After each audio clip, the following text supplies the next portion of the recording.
जय हिंद students, this is Manoj Sharma. Once again welcome to my channel mathematical garden.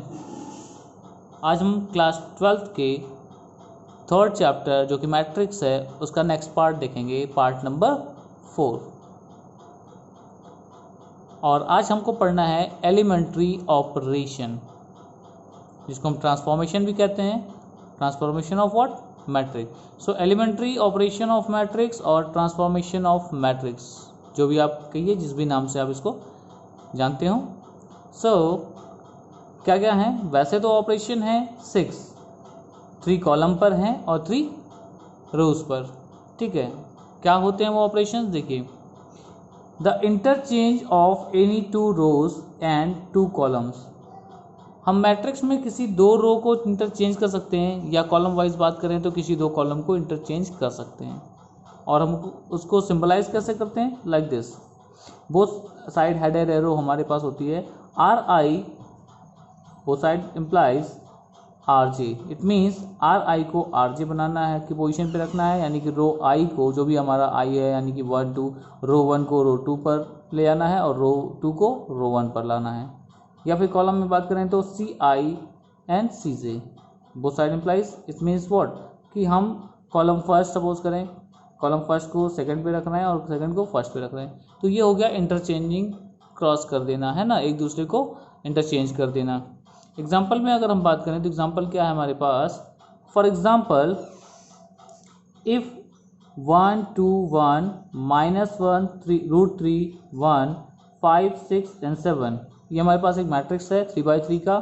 We apply R1 interchange with R2, तो R1 और R2 को हम interchange कर रहे हैं। कहाँ है रो 1? ये पूरी रो हम मार्क कर रहे हैं इसे,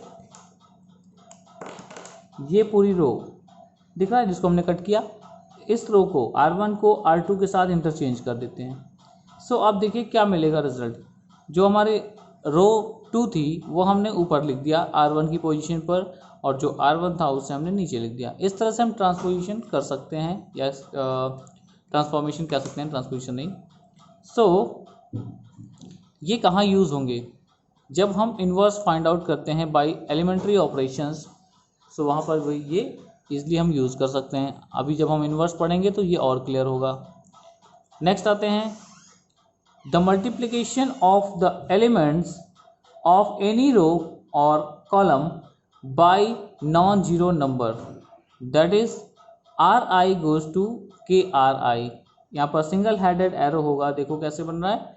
तो आर आई गोज टू के टाइम्स आर आई, यानी कि हमने किसी रो में समथिंग स्केलर मल्टीपल कर दिया है, नॉन जीरो स्केलर, ठीक है। और या फिर किसी कॉलम में मैंने के मल्टीपल कर दिया है। एग्जांपल देखिए, फॉर हमारे पास एक मैट्रिक्स है 2x3 मैट्रिक्स।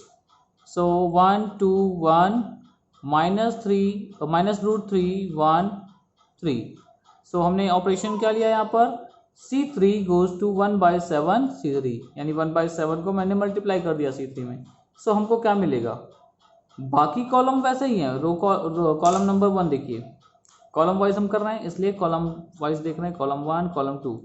कॉलम 1 की value as it is, column 2 की वैल्यू एज इट इज जो पहले थी। नाउ कॉलम 3 में क्या चेंजेस आया? हमने 1/7 मल्टीप्लाई कर दिया, तो 1 था 1/7 मल्टीप्लाई करेंगे 1/7 बनेगा। यहाँ पर 3 था 3/7 बनेगा। ये हमारा क्या हो गया कि हम किसी भी रो या कॉलम में मल्टीप्लाई कर रहे हैं तो हम इसको कैसे रिप्रेजेंट करते हैं। ये ऑपरेशंस भी वहीं इन्वर्स के टाइम काम आते हैं, ज़्यादातर तो वहीं काम आते हैं, और भी यूजेस हैं इसके। आते हैं थर्ड ऑपरेशन पर।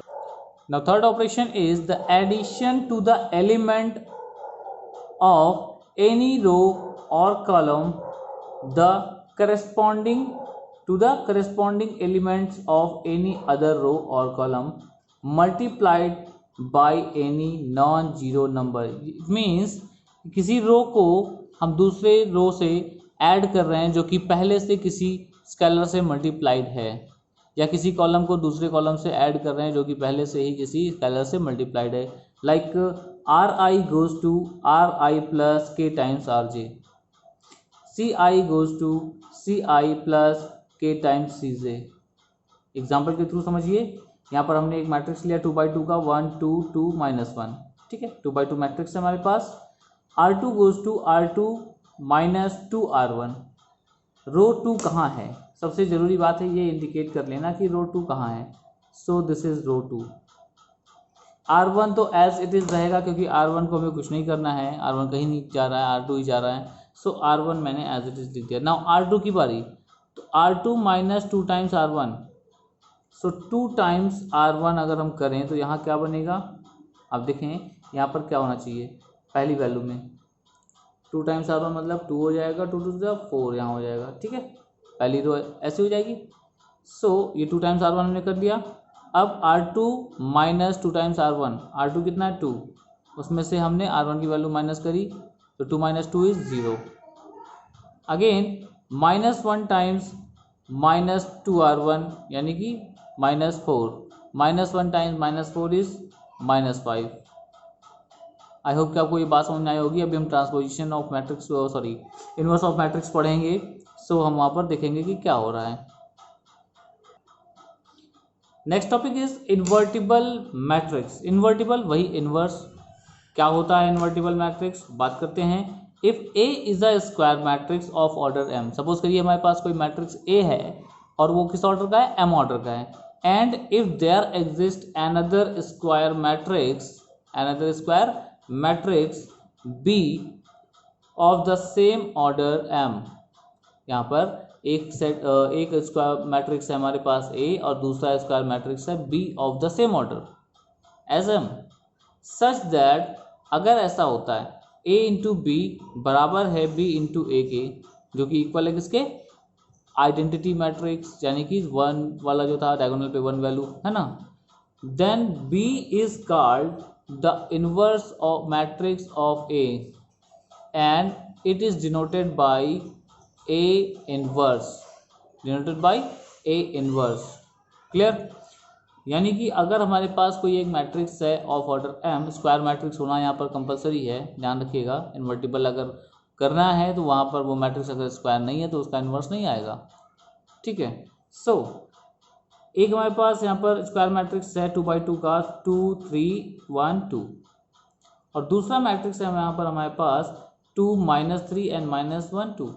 अब हमें ये शो करना है कि क्या ये दोनों एक दूसरे के इन्वर्टिबल हैं। भाई अगर ये into this A into B क्या आता है मेरा, आइडेंटिटी मैट्रिक्स, या बी इंटू ए क्या आता है, आइडेंटिटी मैट्रिक्स, दोनों आना चाहिए, ठीक है।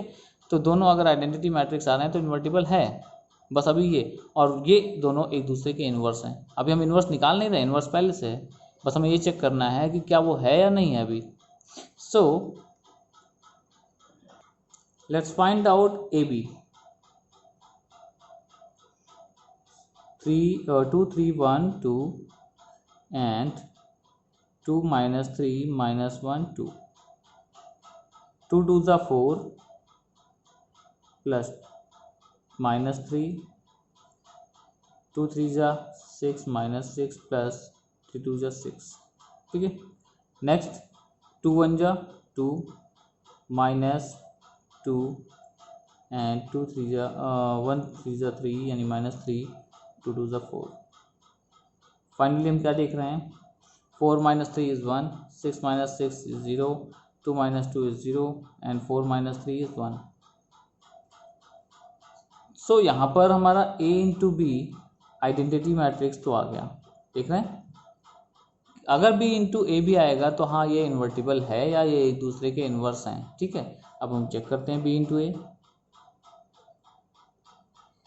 2 -3 -1 2 एंड 3 2, ओके वैल्यू हो गई।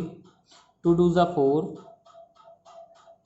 3 1 ज़ा 3 एंड 2 3 ज़ा 6, 2 3 ज़ा 6, -2 +2 -3 +4।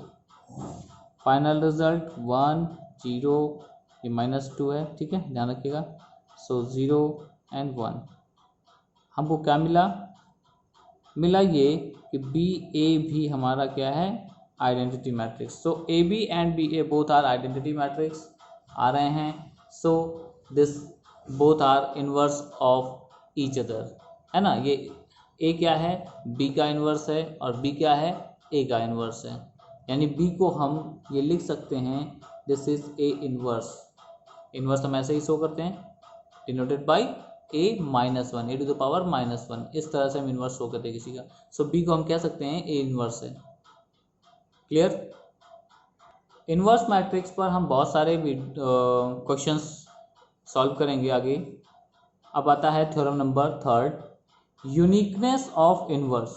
यूनिकनेस नाम से ही यहाँ पर समझ में आ रहा है यूनिकनेस का क्या मतलब है कि किसी भी मैट्रिक्स का जो इनवर्स होता है अगर वो एग्जिस्ट करता है, भाई अगर स्क्वायर हुआ तभी एग्जिस्ट होगा, अगर एग्जिस्ट करता है किसी का इनवर्स, तो जो इनवर्स मैट्रिक्स होगा किसी भी स्क्वायर मैट्रिक्स का वो यूनिक होगा। क्या लिखा है यहाँ पर? Inverse of a square matrix if it exist, अगर वो एग्जिस्ट करता है तो इज यूनिक। मतलब एक मैट्रिक्स के दो इनवर्स नहीं हो सकते। क्लियर? सो इसको प्रूफ के लिए हमने क्या किया, देखिए ध्यान से। Let A is equal to Aij of order m, if possible let B and C be two inverses of A। हमने एक मैट्रिक्स लिया of order m, of order m का मतलब स्क्वायर मैट्रिक्स, हमने लेट कर लिया B और C दोनों क्या हैं, इनवर्स हैं। इफ पॉसिबल इसीलिए लिखा है, अगर पॉसिबल है चलो लेट कर लेते हैं, कोई बात नहीं। ठीक है, अब हम क्या देखेंगे कि दोनों इक्वल हैं। अगर दोनों इक्वल प्रूव हो जाते हैं सो हम कह सकते हैं कि जो हमारा मैट्रिक्स है उसका इन्वर्स यूनिक होता है। तो दो अलग अलग नहीं हो सकते, यही हमको यहाँ पर प्रूव करना है। स्टार्ट करते हैं। Since B is the inverse matrix of A, so AB into B is equal to B A equal to I. ऐसा प्रॉपर्टी अभी हमने पढ़ा था, इन्वर्टिबल है, इन्वर्स है तो ये फॉलो करेगा, तो ये भी फॉलो कर रहा है। इसको इक्वेशन 1 बनाया। Similarly since C is inverse of A, therefore AC is equal to CA is equal to I। ये भी बनाएगा रिजल्ट इस तरह से।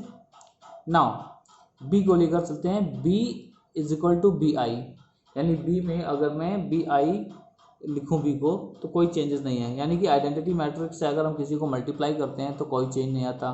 सो BI। नाउ I को हम सेकेंड इक्वेशन से क्या लिख सकते हैं, I को हम लिख सकते हैं AC या CA, तो अभी हम AC लिख रहे हैं। So B this implies B is equal to B और I की जगह पर AC रख दिया हमने।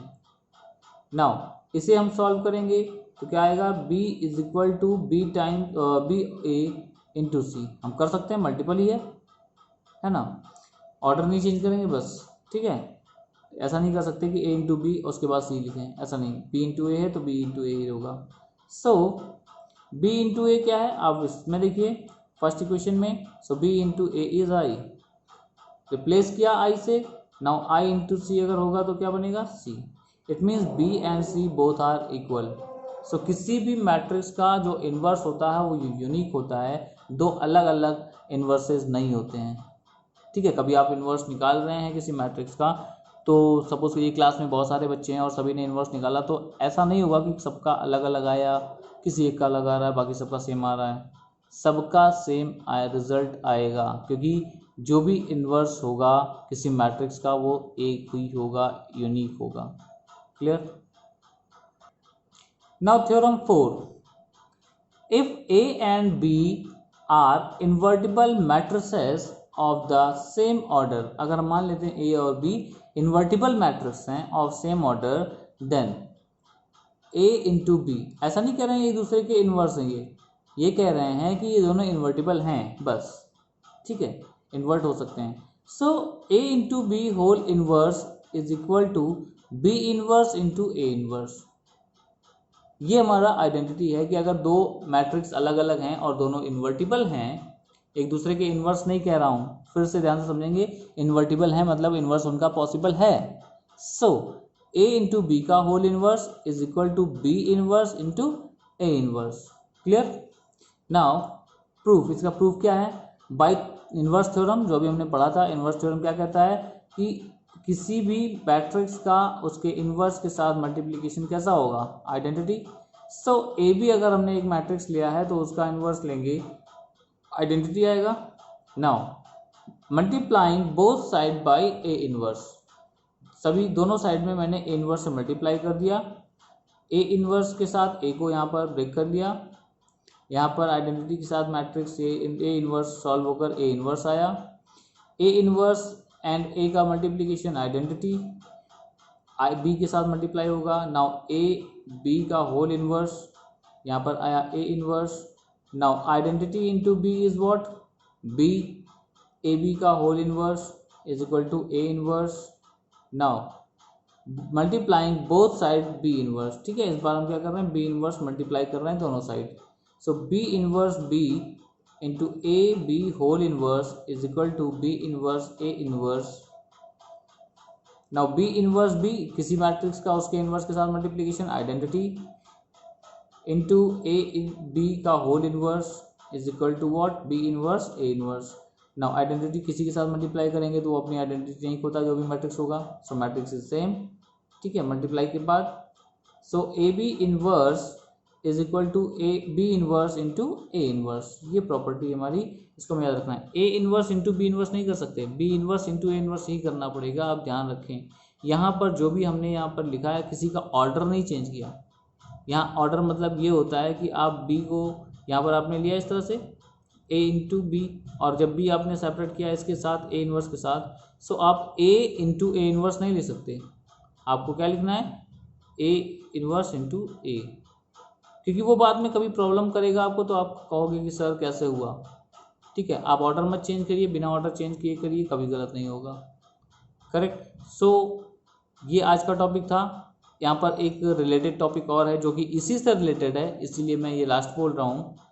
Finding out the inverse of a matrix और invertible matrix by elementary transposition, या कह सकते हैं एलिमेंट्री ट्रांसफॉर्मेशन या ऑपरेशन।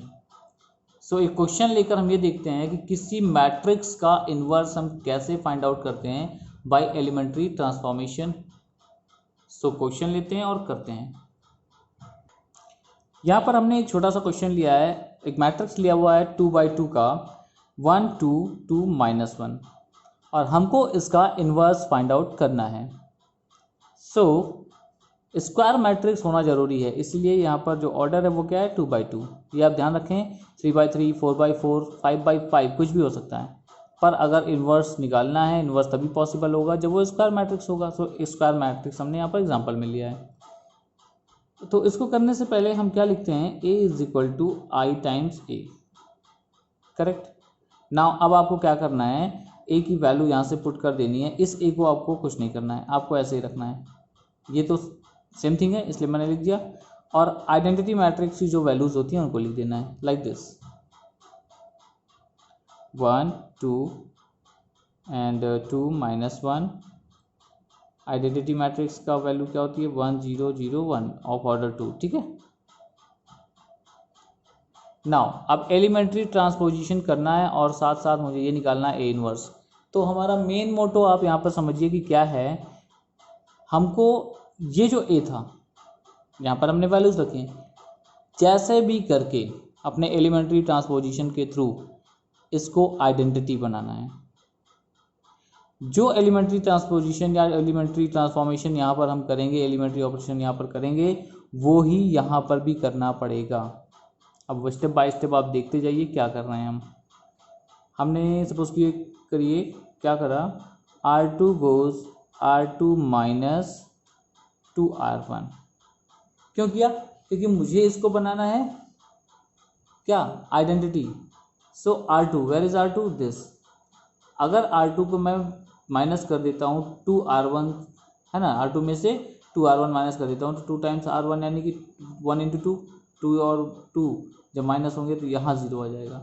और आपको पता है कि आइडेंटिटी मैट्रिक्स में ऐसी पोजीशन 0 होती है।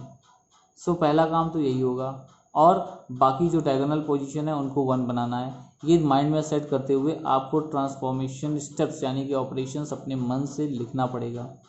किसी का शॉर्ट होता है, किसी का लॉन्ग होता है, पर जो रिजल्ट आएगा वो सेम आएगा, ठीक है। सो करते हैं। Now R2 goes to R2 minus 2 times R1। तो R1 तो एज इट इज़, R2 को ही चेंज करना है। 2 टाइम्स R1 मतलब 0, और यहाँ पर माइनस टाइम ऑफ -4 यानी कि -5, ठीक है। 2 टाइम्स R1 का मतलब 2 2 ज़ा 4, और -1 -4 इज -5। अब यही काम आपको यहाँ भी करना है। So R1 is as it is, 2 times R1 minus करना है, ध्यान रखिएगा। तो 0 - 2 इज -2। नाउ 1 - 0 इज 0, सॉरी 1, ये A। अब अगला स्टेप हम कैसा लेते हैं? अगला स्टेप हम लेते हैं लाइक R2 गोज -1/5 R2। देखिए यहाँ पर हमको 1 लाना है, तो मैंने -1/5 से इसको डिवाइड कर दिया, ठीक है। 0 है, यहाँ पे चेंजेस नहीं होंगे, चेंज यहीं आएगा।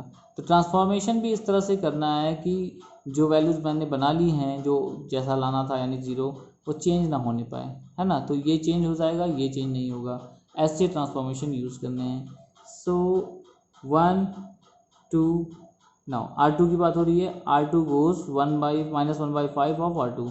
तो -1/5 time of 0 is 0, -5 into -1/5 is 1 is equal to, अब यहाँ पर देखिए पहला रो ऐसे ही, क्योंकि रो वाइज कर रहे हैं, ठीक है। रो वाइज भी कर सकते हो आप, कॉलम वाइज भी कर सकते हो, तो प्रॉब्लम नहीं है।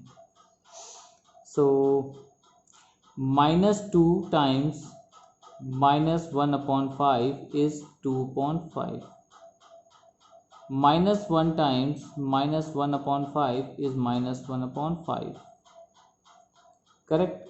ए को एज इट इज। अब हमारा मोटो क्या है? इसको 0 बनाना। सो ऐसा ट्रांसफॉर्मेशन यूज़ करें ताकि इसके अलावा कोई और डिस्टर्ब ना हो, है ना। तो हम क्या करते हैं, R1 गोज R1 - 2R2। इससे क्या होगा, यहाँ 2 मल्टीप्लाई करेंगे 0 ही होगा, तो 1 में से 0 जब माइनस होगा तो क्या होगा, 1 ही आएगा। तो 1 2 - 2 हो जाएगा 0। यहाँ सेकेंड रो ऐसे ही लिखी जाएगी। सिमिलरली यहाँ पर 2 टाइम्स R2 मीन्स 4/5। सो 1 - 4/5 कितना होगा, चेक करें रफ में। 1 - 4/5 इज 1/5। सो यहाँ पर रिजल्ट क्या आया, 1/5। Now 0 minus what 2 times R2 -2/5 कितना आ गया, +2/5, 2/5। नीचे की जो हमारी रो है वो एज इट इज़, क्योंकि उसके लिए अभी हम कोई चेंज नहीं कर रहे हैं। ये अब आप यहाँ पर देख रहे हैं ये क्या बन गया, एक आइडेंटिटी मैट्रिक्स बन गया। सो इसको लिखिए I और इसको as it is 1/5, 2/5, 2/5, -1/5 and A। नाउ ये A इधर ट्रांसपोज करेंगे तो A इनवर्स, और आइडेंटिटी से मल्टीप्लाई होकर क्या होगा, A इनवर्स ही रहेगा। So this is the A inverse of matrix A -1/5। ऐसे ट्रांसपोजिशन करके हम किसी भी मैट्रिक्स का, यानी कि स्क्वायर मैट्रिक्स का जिसका इन्वर्स पॉसिबल है, हम इन्वर्स मैट्रिक्स निकाल सकते हैं। ठीक है, ट्राई करिएगा। जो भी इससे रिलेटेड क्वेश्चन आपको अपनी बुक में, कहीं भी दूसरी बुक में, रिफ्रेशर में मिलता है और कहीं प्रॉब्लम आती है तो कमेंट करिए। Thank you for watching. जय हिंद।